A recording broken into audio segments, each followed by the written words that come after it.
لیکن اس 20 رکعت نماز سے ادا کرنے سے، جو کہ زیادہ سے زیادہ 50 منٹ یا 1 گھنٹہ لگتا ہے، اس سے وہ قیام اللیل کا حق ادا نہیں ہوتا. قیام اللیل کا تو کچھ اور ہی تقاضا ہے. قیام کسے کہتے ہیں؟ یہ سورہ مزمل سے واضح ہوتا ہے. یا ایھا المزمل قم اللیل الا قلیلا نصفہ او انقص منہ قلیلا او زد علیہ ورتل القرآن ترتیلا. آدھی رات یا آدھی رات سے کچھ کم، یعنی تہائی رات یا آدھی رات سے کچھ زائد، 2 تہائی رات، یہ ہے قیام اللیل. چنانچہ سورہ مزمل ہی کی آخری آیت جو دوسرا رکوع مشتمل ہے جس پر، اس میں صاف کہہ دیا گیا ان ربک یعلم انک تقوم ادنی من ثلثی اللیل ونصفہ وثلثہ وطائفۃ من الذین معک. اے اللہ کے نبی، اللہ خوب واقف ہے کہ آپ بھی اور آپ کے ساتھ ایک جماعت بھی رات کو کھڑی رہتی ہے، 2 تہائی رات یا آدھی رات یا 1 تہائی رات. تو یہ سارا معاملہ جو ہے قیام اللیل کا، گویا کہ کم سے کم 1 تہائی رات پر اس کا اطلاق ہو سکے گا، یہ نہیں کہ 1 گھنٹے. اب اس کے ضمن میں دیکھیے حدیث پڑھیے، تیسری حدیث ہے ان عبداللہ ابن عمرو بن العاص رضی اللہ تعالی عنہ. یہ وہی عبداللہ ابن عمر ہے جن کی میں نے آپ کو حدیث پہلے سنائی ہے.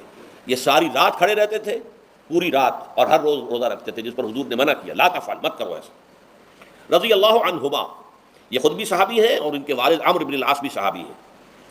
ان رسول اللہ صلی اللہ علیہ وسلم قال، کہ اللہ کے رسول صلی اللہ علیہ وسلم نے فرمایا الصیام والقرآن یشفعان للعبد.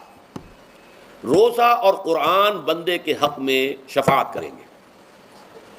یقول الصیام، روزہ یہ عرض کرے گا اللہ کی جناب میں، اے رب پروردگار، انی منعتہ الطعام والشہوات بالنہار، میں نے تیرے اس بندے کو دن کے دوران کھانے پینے سے اور اپنی شہوت کا تقاضا پورا کرنے سے روکے رکھا، یہ میری وجہ سے روکا رہا، تو میری شفاعت اس کے حق میں قبول فرما. فشفعنی فیہ، میری شفاعت اس کے حق میں قبول فرما. ویقول القرآن، قرآن کیا کہے گا؟ منعتہ النوم باللیل، میں نے اسے رات کے وقت سونے سے، نیند سے روکے رکھا. فشفعنی فیہ، تو اس کے حق میں میری شفاعت قبول فرما. حضور فرماتے ہیں فیشفعان، ان دونوں کی شفاعت قبول کی جائے گی. یہ ہے قیام اللیل. یہ قیام اللیل صرف تراویح کی نماز سے جو پڑھ لی جاتی ہے، اور ہمارے ہاں تو یہ ہے، وہاں کم سے کم یہ تو تھا، صحابہ کرام کھڑے ہوتے تھے، تو جو قاری